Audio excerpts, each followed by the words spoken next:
Okay. I am your girl, Terry Long. I am the host of Trauma to Triumph, where we plan to change the lives of millions through the sharing of our stories of how we went through life trauma, but we have come out on the other side. These are stories that go like this. XYZ happened to me when I was a child, when I was a teenager, when I was a young adult, when I was an older adult. But look at me now. That's the story, right? These things happen to us. Everyone, pretty much everyone, has experienced some level of trauma through in their lifetime, whether it be as a child, as a teenager, as a young adult, or an older adult. Sometimes we experience different types of life trauma. For example, sometimes we're born into trauma because we're born to drug addicted parents. Sometimes, things happen to us as children that put us through trauma. Trauma can be medically related. Lots of people have medical struggles that have put them in situations where they weren't even supposed to still be here. But God, yes, that's usually the story at the end, y'all. But God had another plan. And so then we're able to talk about the transition into triumph. So that's what makes these programs every week so inspiring. Someone reaches out to me, at least one person every week. I lie to you not. I've been doing these every week and I always get at least one person, usually more than one, but at least one will reach out to me separately to just tell me how much this program helped them, how much they felt more brave about what happened to them. So now they're able to talk about it. Sharing stories about trauma to triumph is a form of mental health. It's a form of healing. Some people really do get healing from just being able to relate to someone else's story. That's why this is so important for us to keep this mission going. It's going to be big, you all. It's going to be big, big, big. We are going to get the attention of people like Oprah Winfrey, Viola Davis. We're going to do it. I'm claiming it. We are going to do it, and let's touch and agree. All right, let's get going with tonight's guest. Tonight's guest is an amazing woman. Her name is Donita Smith, and they call her Coach D. And we're going to talk about her journey from trauma to triumph. And remember, you all, triumph doesn't always mean, and it usually does not mean that you're wealthy. So I don't want anyone to think that trauma to triumph means, oh, now someone is wealthy or famous. No, triumph in most cases means I'm still here. I made it to the other side. I'm still able to love. I still have life. I still have family and friends that love me. And that's triumphant for most people that have been through life trauma. So let's get going. I'm going to bring in tonight's guest, Coach D. Let's see. The festive look for the night and my little black Santas. Hello, beautiful. Hello, hello. Thank you for having Hi. me. How are you? I'm doing Good. amazing. How are you doing? I'm good. Can you see me good? Am I too close? I No? can see you You can good. see me You good? look Okay. good. You sound Thank you. You good. do too. I You too. might need Thank to you. turn my sound up a little bit. Okay. How are you? I'm doing fantastic. I'm Happy doing great. holidays. Happy holidays to you too.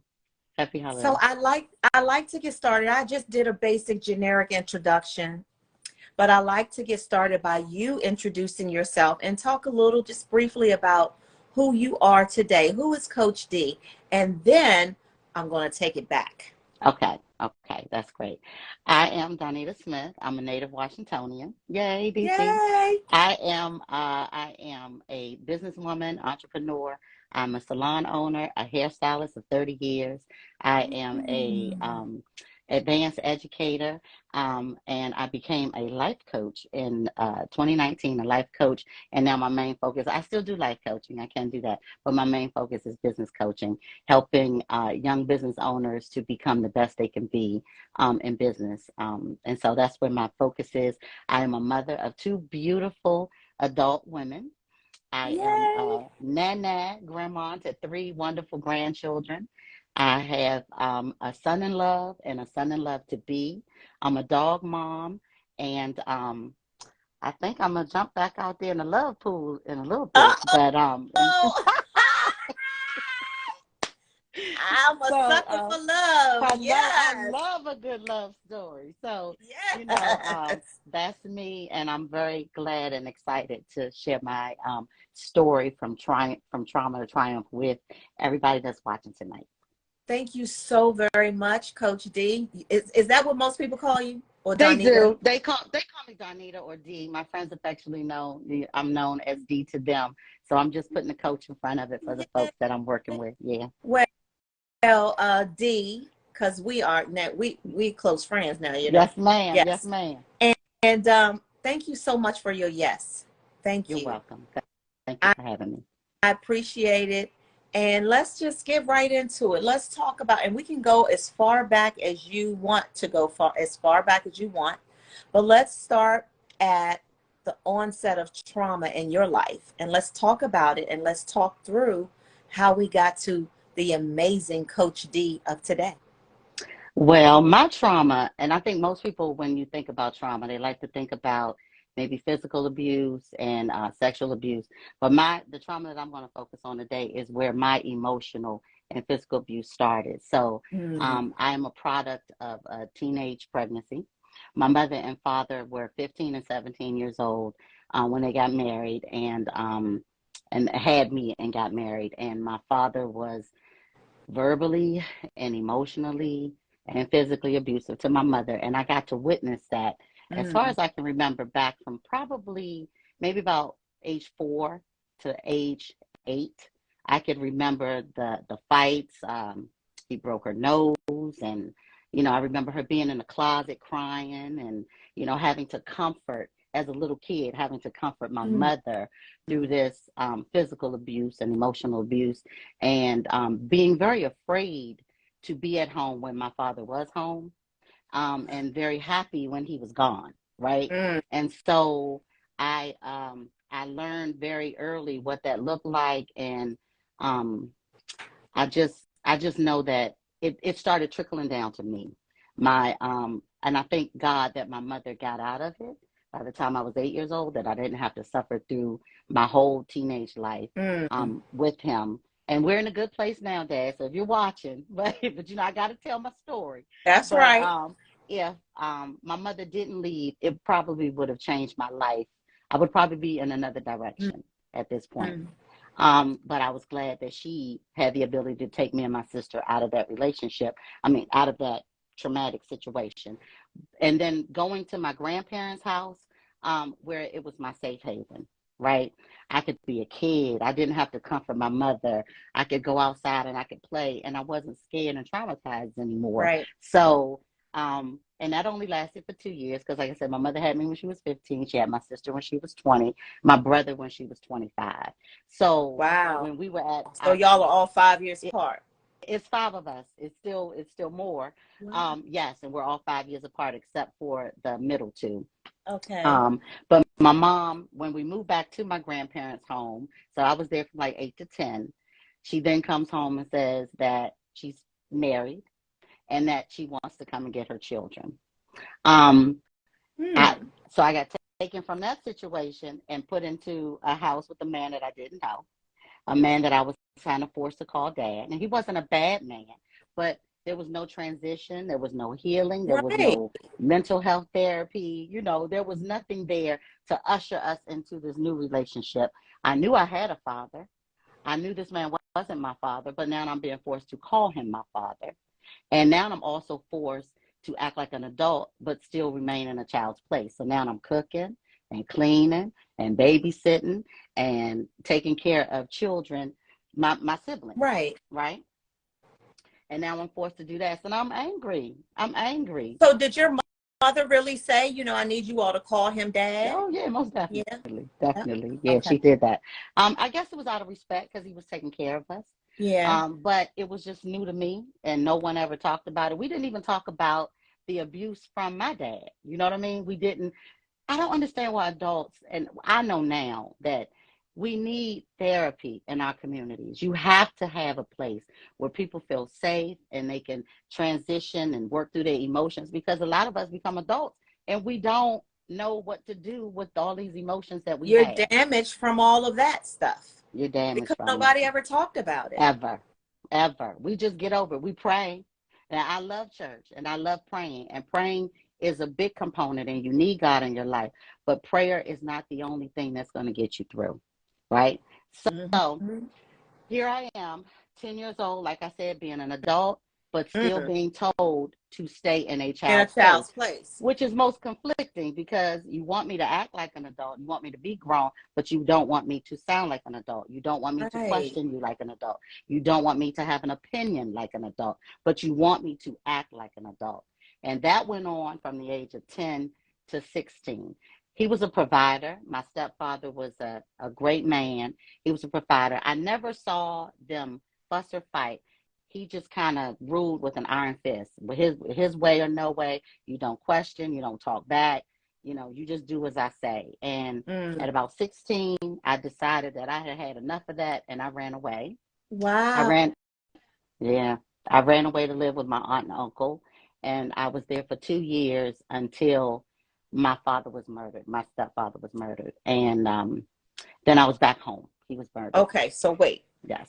What is running? Because I've never met anyone in my own personal circle that have run away successfully, right? So what what does that look like? You're 16, you know, your mom and your stepdad are your guardians, Uh-huh. right? So you're Mm-hmm. not grown at 16. Mm-hmm. So what does that look like, running away? What does that That mean looks for you? like packing a bag, a trash bag, in the middle of the night, sneaking out of the garage, calling a friend to meet you on a corner, and going to your family member's house. That's what that looks like. What, girl, you did that? I did that. I was grown. You got to remember, I was probably one of the most grownest 16-year-olds you would You're ever. right. I You was were forced grown. to grow I up was forced to early. grow up, so I had to put my grown skills to use. And so I did that. And I mean, I left and was like, I'm mad at you. I don't like you. I'm not talking to you. Because my stepfather and I actually got into a fist fight. And Okay, so I was going to ask you, what was that thing, the straw that broke the camel's back, that made you say, I'm out of here? I'm out of here. I came in late after curfew, and he wanted to spank me. And I just decided that night I was going to fight back. I was going to fight Was this the back. first time he wanted to spank you? No, that wasn't the first time he spanked me. It was the first time I decided I was going to punch him back in the Right, face. So like, it was the first time that I was like, I'm tired of this, because I felt like it was unwarranted. You know, okay, I called and I said I was going to be late, but there was still going to be punishment when I got home. So I was just like, I'm fighting back right. tonight. And then I'm leaving. I made up my mind that I was going to leave that night. Okay, girl. So when you left, I went to my aunt's mhm, house, and I stayed there for 2 years, okay.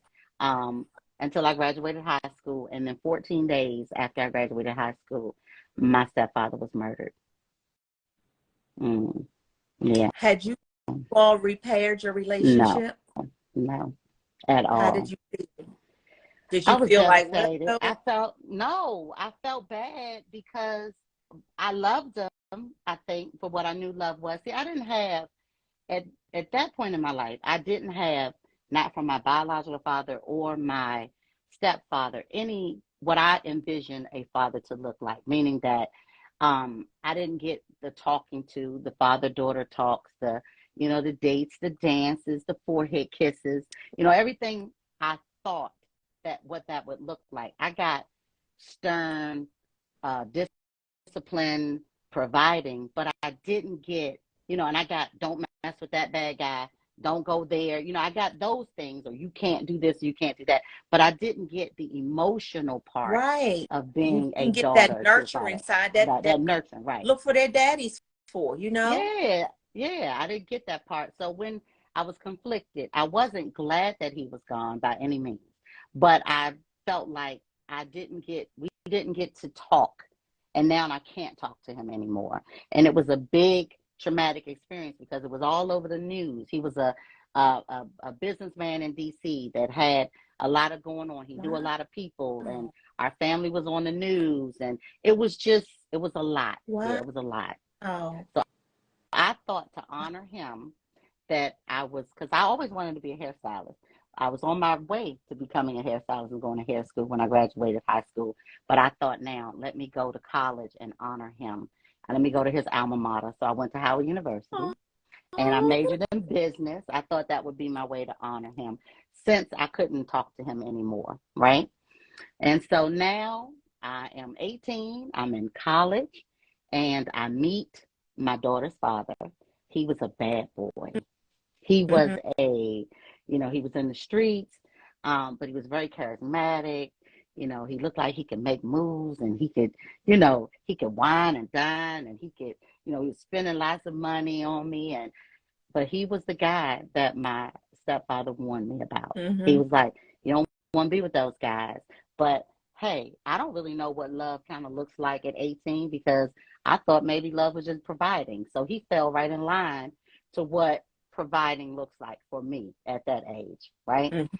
I get pregnant, we're together. But before we get pregnant, I think we were out one day and I said something that he didn't like. And he slapped the dog mess out of me. And it shocked me.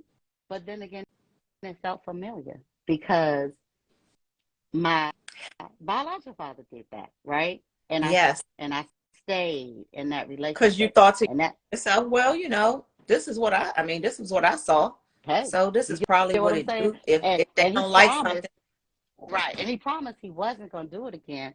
But it progressed into, I want to say, the worst kind of physical abusive relationship anyone could ever imagine.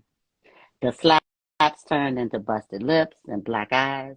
I was dragged out of my government job building. They had signs up, don't let them come back. It was awful. And here I am, the mother of his child.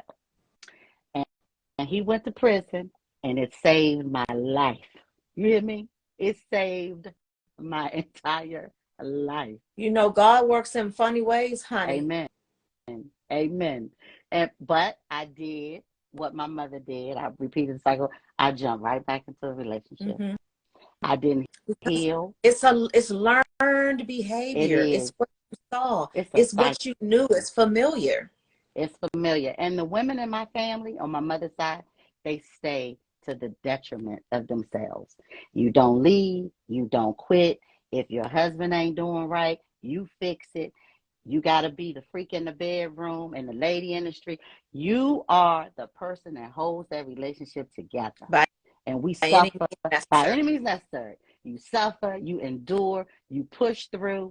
We're conditioned. Isn't it something though, D, how we're taught like that? Like my mom and my aunties, they're old, so they grew up. My mom is 83, right?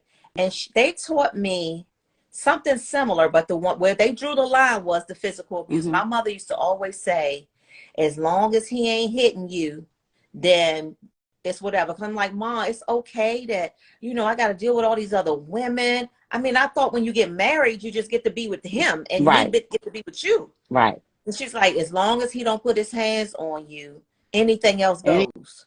Anything else goes. And that was the same in my family. Putting the hands on you was off limit. That's why I started off with the emotional and mental abuse, because it's just as damaging. And we found that out now. People are killing themselves because they've been emotionally and verbally Sometimes abused. It's just as bad or worse. I can tell you and others that are watching this that I have had moments of my life, depending on the situation, where I felt like I'd rather that he just punched me in the face than to say the things like the emotional and the verbal abuse would make me feel like, what, I'd rather for him to just slap me than for me to have to go through the other stuff. You know what I mean? Absolutely. So that component of abuse, people really don't understand how detrimental that can be, as well as physical. Absolutely. And so I experienced not physical abuse in my marriage. I experienced a lot of emotional abuse. He wasn't verbally abusive because I could go toe to toe with him, right? I'm a fighter. I'm gonna fight back, and I almost, like you said, wanted the physical abuse because I could fight back. Listen, you were 16 trying to fight your stepfather, okay? Right. Right, I almost wanted that, but the emotional abuse, not knowing what's gonna come through the door, is it gonna be a child support paper? Is it gonna be a, are you gonna give me VD or something? You know what I mean? Like what? Not knowing what's gonna come through the door because of your illicit behavior outside the door. And I swear I tried for 22 years. I tried to look past the indiscretion. Well, I didn't You try, I did. I looked looked right. past the indiscretions and the financial abuse and I'm going, what in the hell? And I think, oh, there's another thing we do. We think we're gonna fix these people. Don't we? As as broken as he was, I didn't realize I was just as broken, right? And we trauma bonded. But now I'm gonna shine this little shiny penny up because I see his potential, right? I'm looking past all of the BS that he's given because I know you're gonna be great one day. And I remember even being told in a conversation that, when they get about 50, they don't cheat no more because their penis don't work no more. Lies. Like, right? You go, what?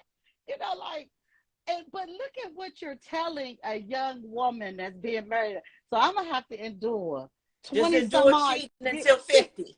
to 50, and then all of a sudden I'm gonna get the man I want. You understand what I'm saying? So, and I tried my best, but the straw that broke the camel's back, I call it my bottom fell out moment. Here it is. We're succeeding. You said it earlier. Money does not equate success, right? You stay, we're still building, we're buying things to cause a distraction, right?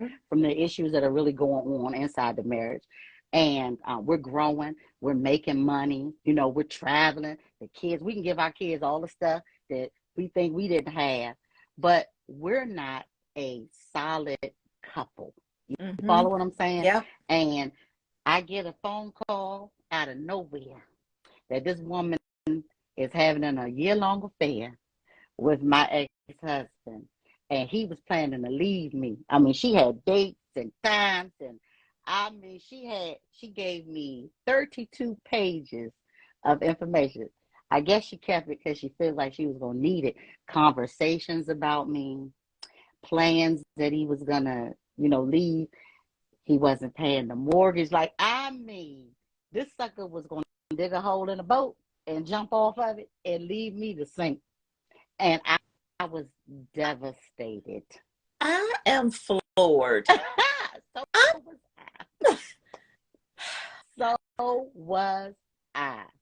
But God. You hear me? But But God. mm, So, and it triggered all of my issues that I was dealing with as a child. Abandonment, all of my insecurities about love, all of my, about being safe and protected and provided for. It just triggered everything right. in me.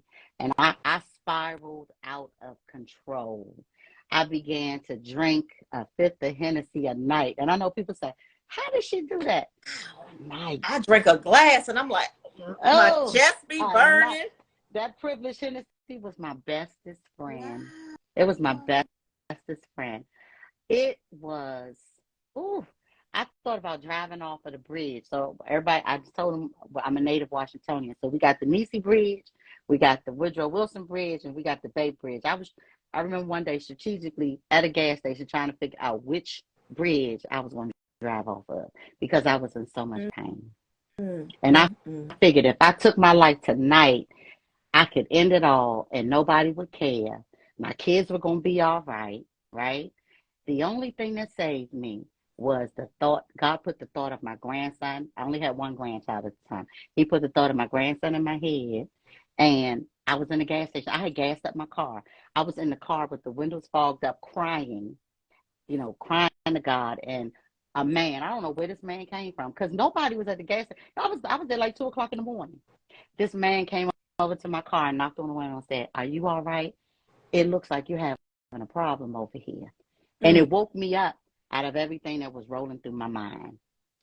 And I drove home. I was like, yeah, I'm good.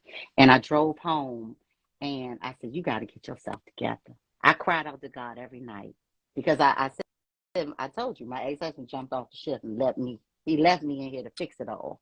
So Let's go back to that because we didn't wrap that up. How did y'all break up? He left. I found out about yet another affair, and he left. He left. Well, he didn't. Well, let me clear that up. He was forced out because I was out of control. I felt like somebody gonna die in here tonight, me or you, and I was determined it wasn't gonna be me that Mm-hmm. night. And so Mm-hmm. he left, and that was the end of us. I actually And divorced him about 6 months later. Yeah, okay, but you survived that I situation for 22 years. survived it. I survived it. I won. I feel like I won. Yes. I'm good. I'm Yes, honey. good. Because look at you. Hello, Mm. hello.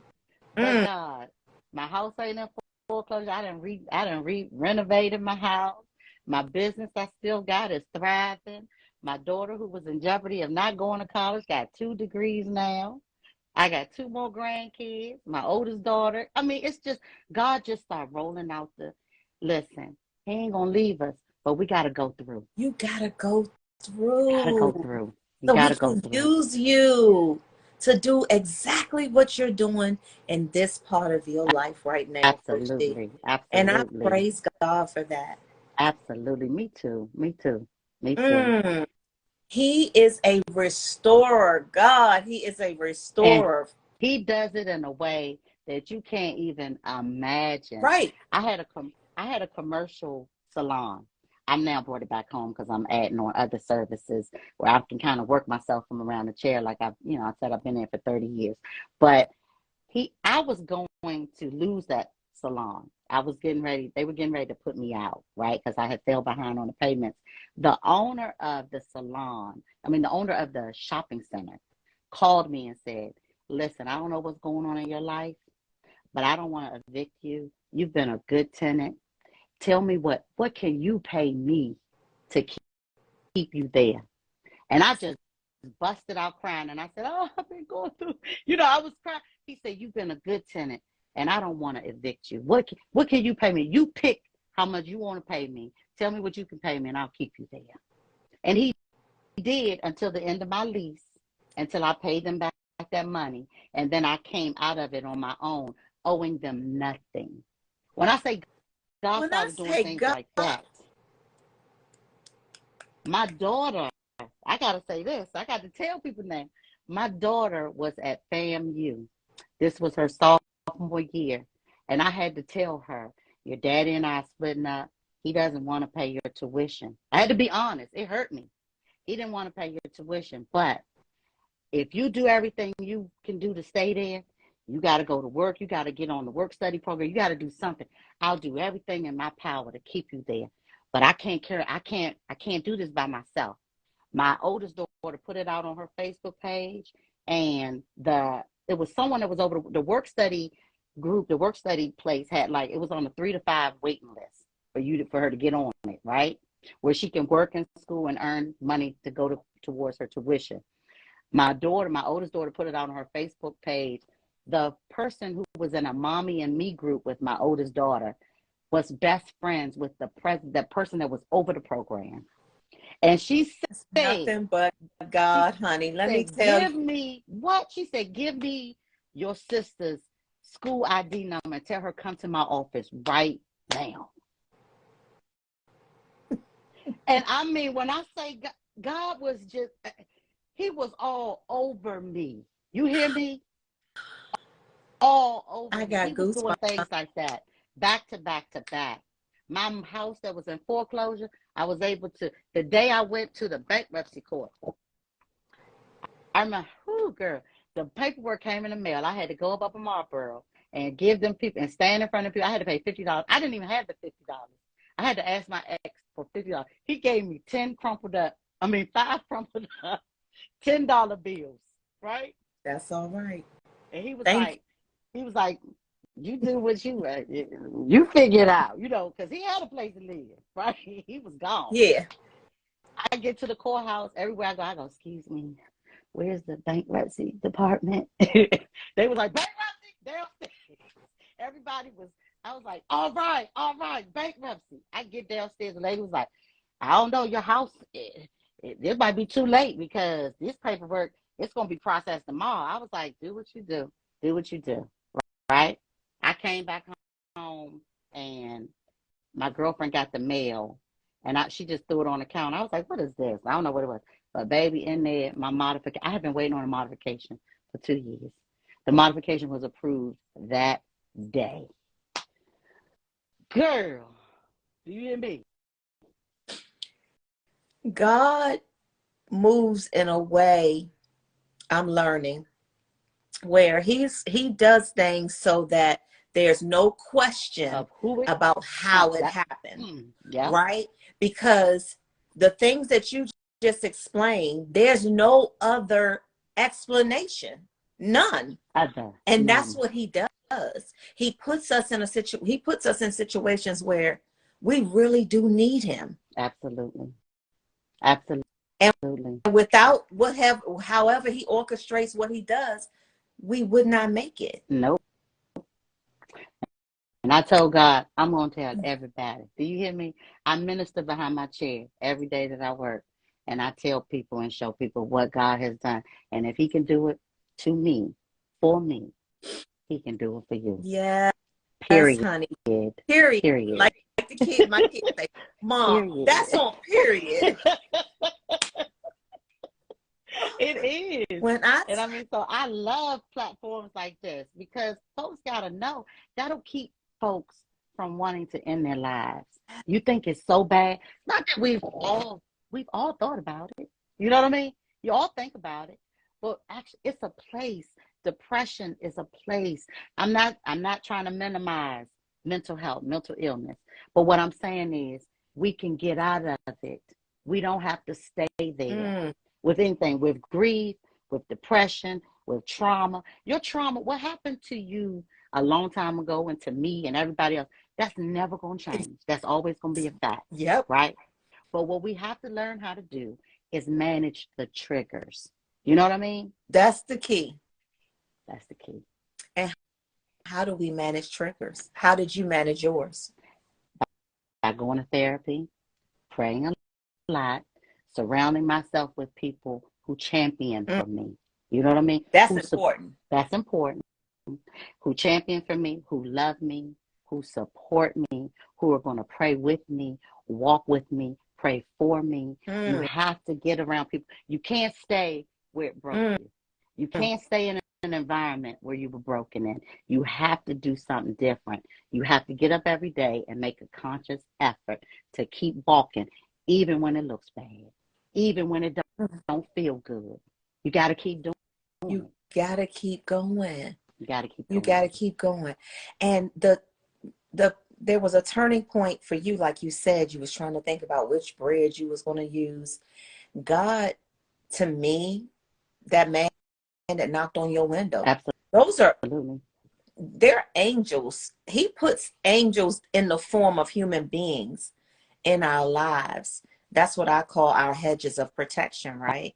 And we never know who these people are. Usually they're strangers, you know what I mean? But I just feel like that's the messenger for you for that night, because after that, that's when things change. It changed. It shifted. Yeah, absolutely. Absolutely. And your whole life has been a testimony. It has. From the start, even from, like you said, from what you were born into, your parents getting married so young, they don't know how to, manage emotions, manage your children, and so they did what they knew. Yeah. And I've repaired my relationship with my father. So you have? I repaired it. Oh, I have. He took me out on my first daddy-daughter date, I think when I was about 48. I'm 51 now, but 47 or 48 years old. And I didn't even expect him to do it. Like, he's changed his life over to the Lord. And I've just had so many. Dad, yes. Oh my God. I've had so many experiences. My mom and I mean, because we didn't have what I saw growing up. I feel like she didn't know how to give either, because I don't think her parents gave. My grandmother was from the Philippines. She was an immigrant. My grandfather, they met in the military. And so they did what they had to do. They had their children, because they slept in separate rooms. I often ask sometimes, when did they have time to make kids, right? To make kids. But they just didn't like dote and love, and because I saw something that you posted the other day about telling your children that you love them every day. How important is that, It right? is. And I don't think that my aunts and uncles got that, and so you can't give what you You don't know don't how have to it. give. You don't have Yeah, it. If no one ever gave it to you, where you gonna get it from? where you gonna get it from? And, You and know, so yeah, and you have to make a conscious effort to change it, because if not, we'll just keep doing things the way we've always done them. yeah, what do you So, call that? The cycle repeats itself. Somebody has to break the cycle, mm, and I feel like you're the cycle breaker. girl, I'm Your trying. family, I'm trying. Yeah, I'm like trying. even throughout the turns and the twists and stuff. Look at where you are now, like 50, I'm 52, and Hmm. I feel like at 50, it's our golden years. Like it's Absolutely. really true, right? Hmm. And you're changing the cycle I, I, so that I hope I so am. that Yes, your I do. legacy will be different. Yeah. Yeah. So it's And so are you. This a whole game changer Yay! right here. This Yes, we're platform is in a this whole game changer right together. here. We're Yes, in this yes. together, girl. Is your mom still alive? Yeah, my mom is still alive. We'll all be celebrating Christmas dinner at my house, over the holidays, and we're in a good space and place. Yeah. And yeah, everybody's pretty good. Everybody's pretty good. I listen. So, you know me, going back over your story, like asking questions that I know other people will ask. When the man that went to prison that saved your life, are you all still in contact with one We another? don't really talk. We can be in a room together because we do have a daughter. He has an older daughter he has two older daughters that I'm very fond of. Okay, So we can be in each other's space. We can, you know, um, we're not friends like talk on right, the phone, that kind right, of thing. But we're not right. angry. We can You've coincide in forgiven the same him space. in your Yeah, heart. I've forgiven him. Mhm. And then my ex-husband, though, we're not in that space. So we haven't talked since I think it's been 4 years since we've talked. We haven't Do really you talked since all the divorce. share children together? Yes, You my do. youngest daughter is his daughter. So I'm just hoping that, he has, because he remarried Hmm. and he's got his own new life again. And he's kind of, dropped off and he's not connected to anybody anymore. But I'm praying on that. I'm praying that their relationships are restored too. Does she want that? Yes, she does. She Because she's does. getting ready to get married. She wants her daddy to walk her down the aisle. Yeah. Does he know she's getting married? He, yeah, he Oh, knows. He knows now. so we're gonna Yeah. keep that situation lifted in Yes. prayer. Yes. Yes. Yeah, we're gonna ask God to have His way in His will, whatever that Yes. is. Whatever that is. Whatever that Yeah. is.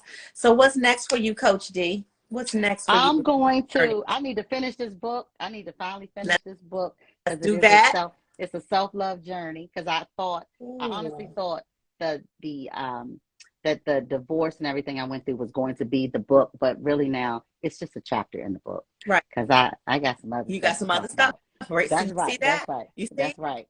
Yep. So That's I'm just a going to chapter. finally finish this book. It's just a Yep. chapter. It did not define who I Yep. was or who I am or what I'm going to do going forward. So finish the book, get the coaching and the classes really going online for 2023. And I don't know. I don't know. Might be in this good old relationship. I don't know. Love is in the air. Yes. So that's it. That's what I have planned. And whatever doors God is opening for me, I'm going to walk through humbly and triumphantly. I love it. I love it. Is this one of your children? My mama fine. Yes, she Oh, is fine. yes. Yes. Yes, that is. Your mama is fine. That's my oldest. Hi, Yes. baby.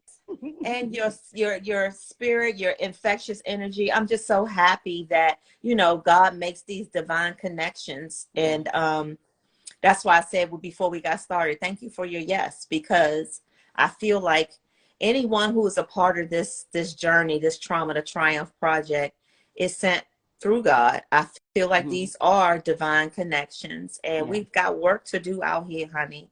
And Yes, we we are do. in this together. Yes. So this is not the end.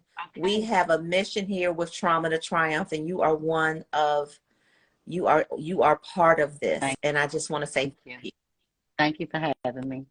I appreciate it. For those of you who are watching, thank you so, so very much. We got people on here. They're so grateful and honored. There were comments Coach D, about how inspiring your story has been. I Thank agree. you. It's been Thank you. very, very inspiring. We've got some similarities in the past where it relates to the emotional trauma that we suffered, in marriages and in a divorce and things like that. So thank you all for watching and being engaged. We appreciate that because that's what this is all about. We're like a tribe together, healing those who may not be as brave to speak up like this, healing those who have been suffering in silence. And I Mhm. believe that when we do this, when we share our stories like this, we're leaving a legacy of wisdom. You know what I mean? Like, legacy doesn't mean that we're leaving an inheritance. It Right. means that we are leaving something for those coming behind us, a legacy of wisdom. Hopefully, they won't have to have the same struggles that we've had, Absolutely. you know? Absolutely. So, Absolutely. if you all missed it in the beginning, the website is www.trauma2Triumph.com. If you know someone who has a story of life trauma and they're now living triumphantly, send them to this project, please. I'm always looking for great stories. We're going to be including men. My amazing husband is going to be my first man of the Oh, project. yes. Yes, we're That's so going to good. have him on the first Tuesday that we do this in the new year. That's going to be my first male guest, and we're going to talk through the trauma that he endured and his triumph as well. So I'm looking forward to incorporating men into this project. We are going to be doing some filming inside of the studio. I'm claiming it right now. I'm claiming Amen. that we're going to have the funding that is needed to get the filming done. We're going to have the funding that's needed to take this show on the road, and we're going to have conferences. We're going to have all kinds of stuff, and I'm claiming it right now. So we're going to touch and agree, Touch and agree. touch and agree. You all, this live recording will stay on my Instagram. It will be edited and put on our YouTube channel. So if you all want to go over to the YouTube channel later tonight and watch this again, the YouTube is Trauma, the number 2 Triumph, DOC. And I think I went over the website. I think I went over everything. So you all, thank you all so very much for tuning into another episode of Trauma to Triumph Tuesdays with me and the lovely Coach D.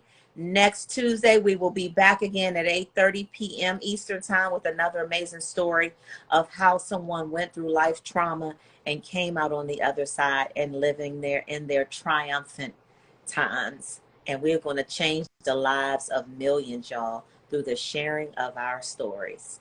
All Yes. right. Thank you so much again. Thank Good you. night, y'all, and happy holidays to everyone. Because by the time we get on here next Tuesday, Christmas will be over. And so I want to say happy holidays to everybody right now. Thank you, Bye, Terry. Thank you y'all. again. Bye-bye. Love you, Miss T. We need to talk. Bye, everybody.